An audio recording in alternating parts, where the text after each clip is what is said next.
When you acquire a great level of skill, that translates eventually, if you use it as an avocation, into money, meaning you can get paid for it. Even if you're developing a skill just because you might be interested in something, even if you develop a skill because you're a hobbyist and it's just something you like doing, it can bring financial rewards. Beside the actual satisfaction of having a sense of producing something or feeling a sense of accomplishment, taking a project from its raw material and its raw state to a finished state, one does feel a sense of satisfaction, accomplishment, and achievement in so doing. But ultimately, we are saying that this could bring rewards. It would bring value, it would bring satisfaction, and finally, it would bring financial rewards. So, this is the importance of developing skills. Even if it is not a skill that end up producing material or monetary satisfaction or value, it is a skill that you would have had acquired that you would carry with you for the rest of your life. Meaning no one can take that skill away from you or the knowledge that you've acquired during the process of developing the techniques and the methodology that would eventually lead to skill development.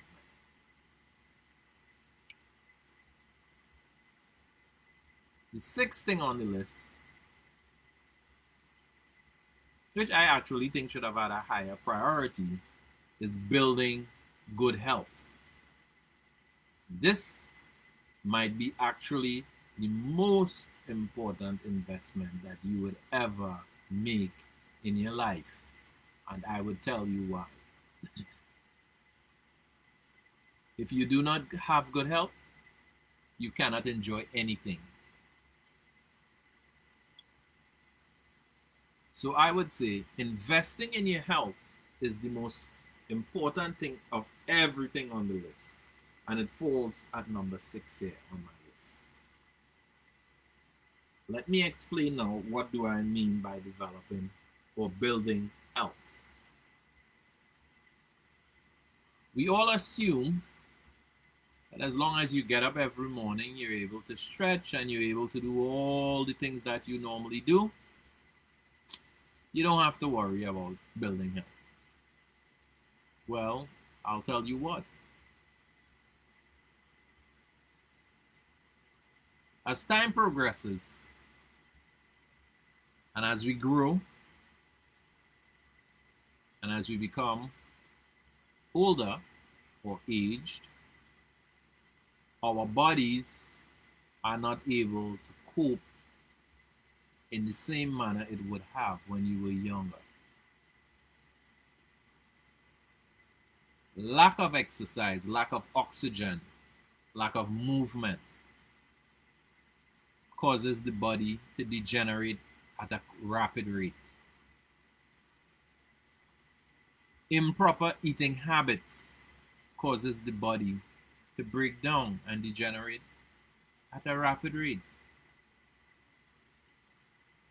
Not breathing fresh air causes the body to break down and degenerate. What we call those things are disease or dis-ease, because that's what diseases are. It's dis-eases. It causes discomfort, causes pain, headaches, and the inability to function in a normal way. So investing in one's health allows you to function optimally. It allows you to not have to worry about not being able to do the basic stuff in life, to get around, to be mobile, to have a good functioning mind where you could be learning things and teaching also is very important. So we must invest in our health. Investing in your health would also mean your selection of food, eating good quality food so that your body could work optimally, breathing fresh air so that your body would work optimally, exercising so that you could burn off some of the waste so that your body would be able to function properly. These are some of the areas that we need to pay attention to in building our health. The next thing on the list, number 7, might seem a little strange to many of us.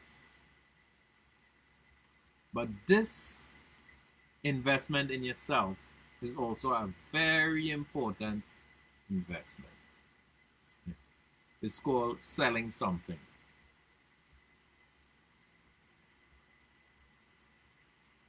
Now, you may want to know, how could selling something be an investment in myself? Beside the obvious part that you're going to get some financial rewards. Well, I'll tell you what. If you're going to sell something and you're going to sell it successfully, meaning that you're going to get it all sold really quick, you may have to engage in some sort of a active thought process, meaning you're going to have to figure out what you're going to sell. You're going to have to figure out when is the best time to sell it. You're going to have to figure out where to sell it.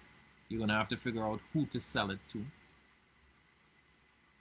You're going to have to be able to identify the need of the person to whom you're going to sell. And last but not least, you would also need to negotiate to have whatever it is sold, whether it's a good or a service. So selling something allows you to develop multiple skills or multiple intelligences at the same time.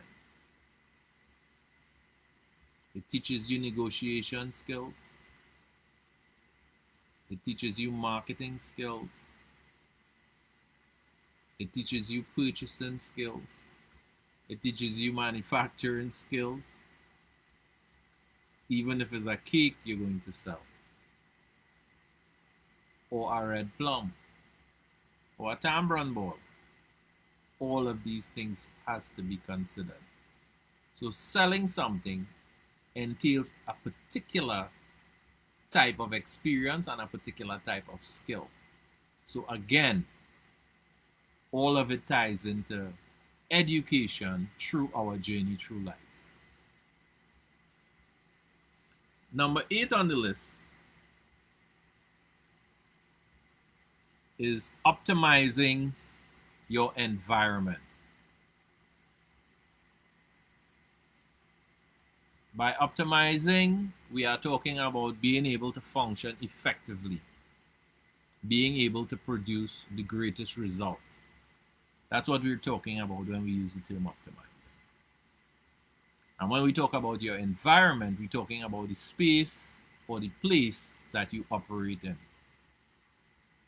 So we're talking about having a place to operate in that is functional, meaning that you are able to get whatever you want done within that space without a minimum of obstruction.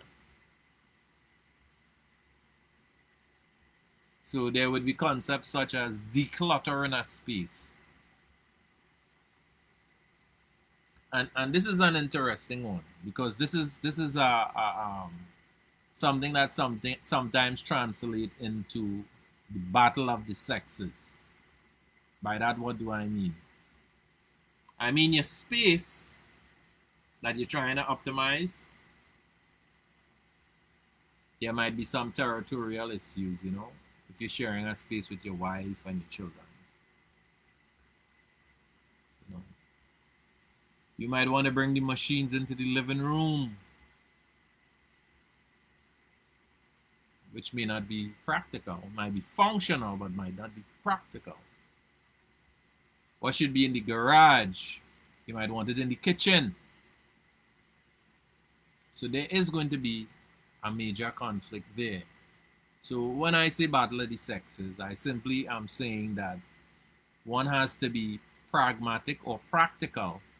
Beside being functional, being able to do something in a space, one also have to be practical, know what is suitable for a particular space, so that it could be done in an appropriate space to prevent any conflict.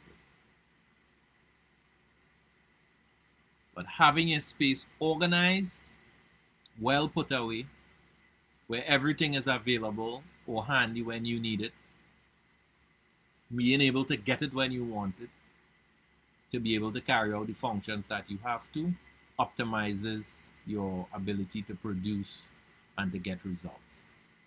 So that is what that deals with in particular. The ninth thing on my list is teaching something or teaching. Teaching is a very, very, very important skill to develop, particularly for individuals who are involved in family life. Teaching allows a person to sharpen their skills and their ability to do things. Because you know, if you're coming before others to show them the way, you want to make sure you know the way. You want to make sure you're a good example. You want to make sure you fully understand the principles. You want to make sure you are able to present it in a way that it is understood by every person present.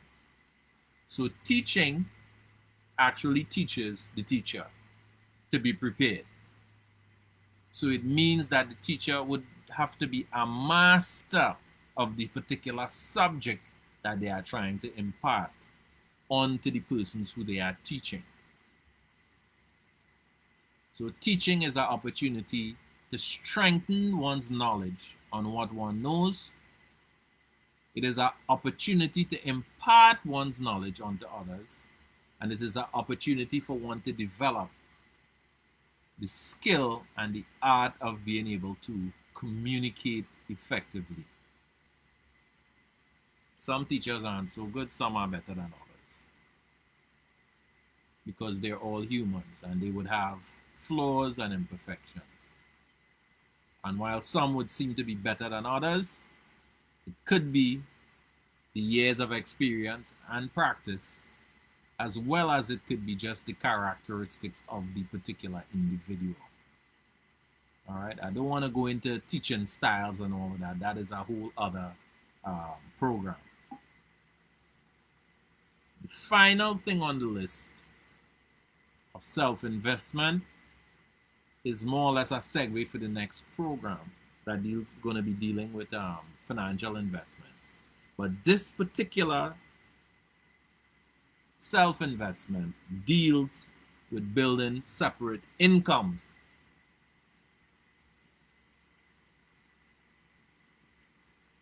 Meaning allowing yourself to have more than one source of money coming in your direction beside your livelihood.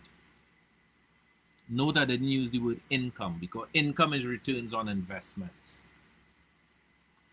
And we are made to pay income tax, being told that our livelihood is income. Income is what you get when you invest money. Income is not what you earn to live. And I don't care who tell you otherwise, whether it's the government or anybody else. There is a huge difference between an income and a livelihood. A livelihood is what you do to survive, is what you do to take care of your family. And income is money that you invest for profit.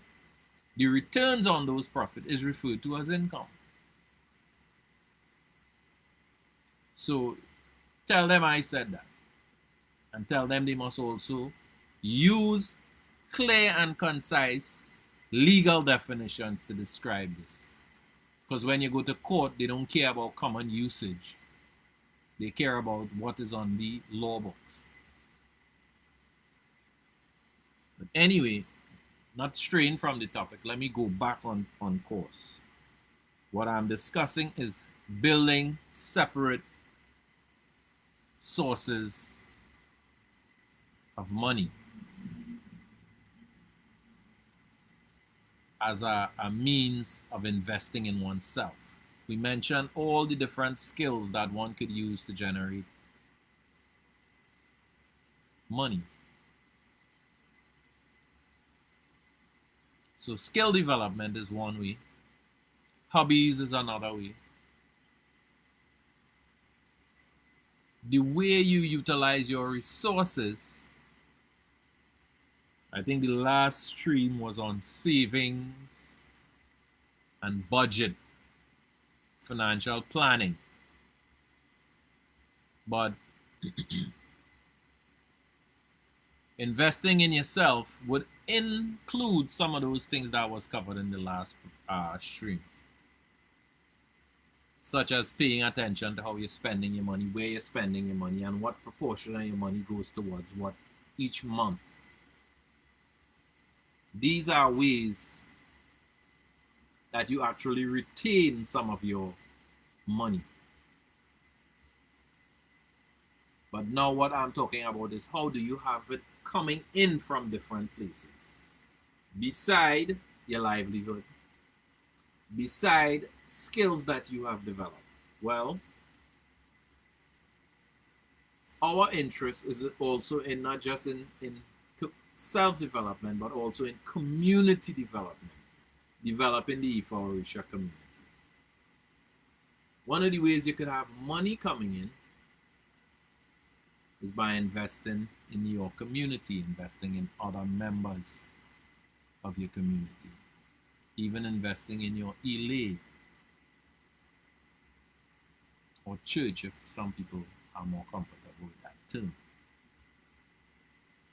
Members of your community would be a great repository or a great place where you could acquire individuals with skills who are trying to do something.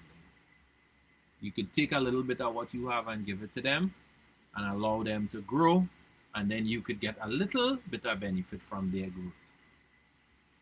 You might be able to get a service at reduced cost.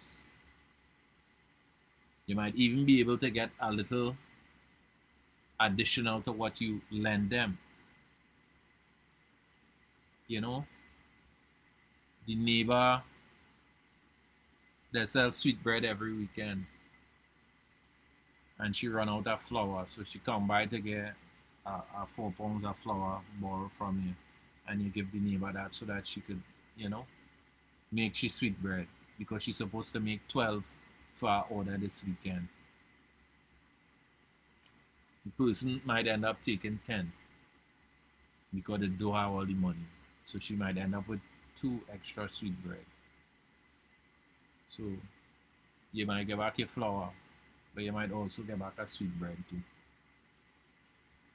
Didn't you invest in yourself there, but through your neighbor? So, saying that to say, building separate money coming in your direction could, in a lot of instances, mean cooperative economics. Last stream I mentioned the Susu, the traditional Isusu, not the modern Susu, because they are two related things but different things.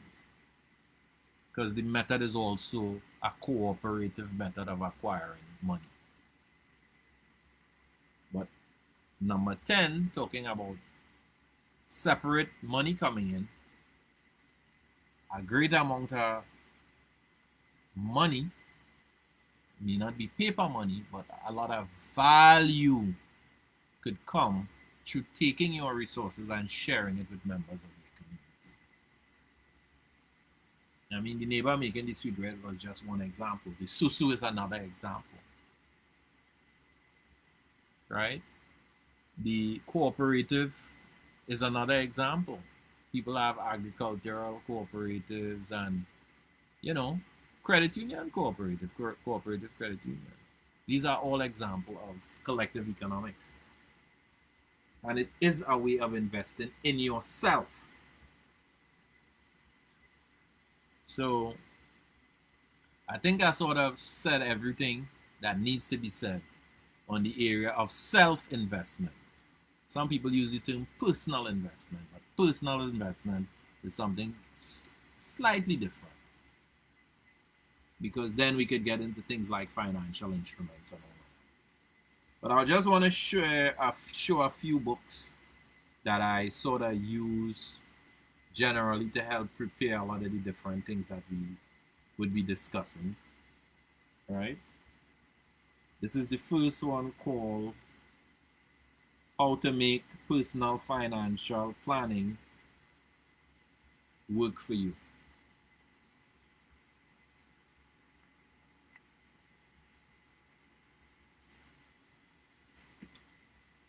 There's another book that would be of great interest, because I don't advocate putting your money in the bank.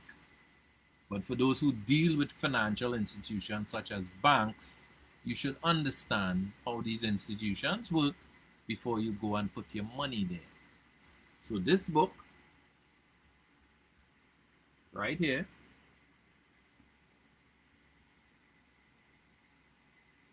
the name of this book is How to Use Your Bank. Don't let your bank use you. You use your bank. There's another one, The Money Secret.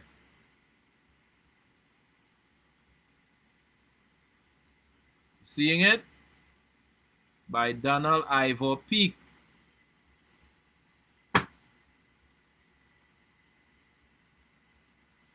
Here is one called How to Attract Money in Spite of Yourself.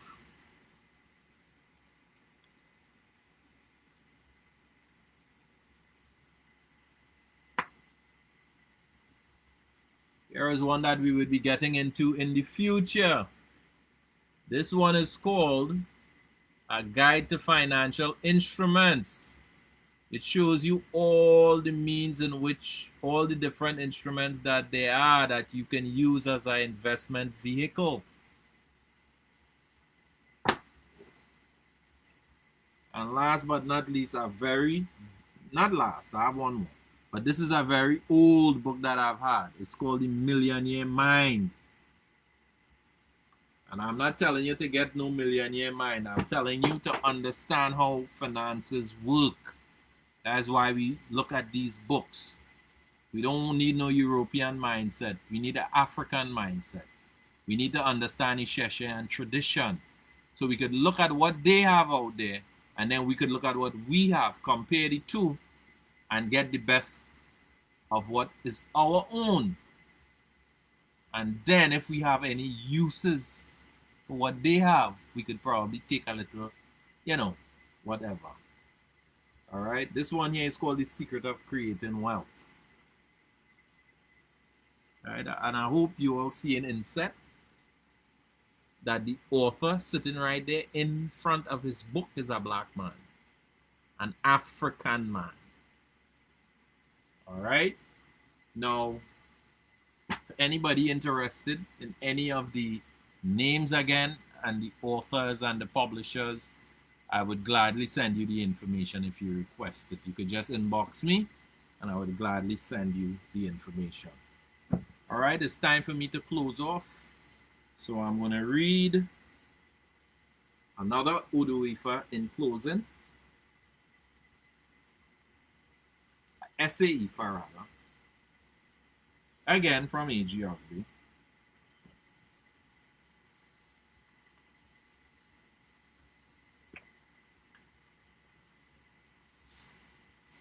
It reads, Orunmila and Osai sought out to know all the things of the world. They sought out to approach Idumare. When they reached the threshold of Orun, the frontier of Aye, and Orun, they met up with Ide, which means language in the Beni language. Orunmila and Osai opened their Ori up to Ide Ide ensured them that it indeed was him that they were looking for. They settled in with Ide, and Ide revealed to them all things and the essence of all things one by one. After 25 years of living with Ide, Osai decided to leave Ide's abode. He left originally to go to Earth but did not make it. He remained suspended between Aya and Orun for some time. In the meantime, Orunmila lived with Ide 25 more years. He then left to descend and was met by Osai on his way. They both went to Earth together. They saw much beauty. Orunmila then thanked his three Omo Iboru, Iboye, Ibosheshe,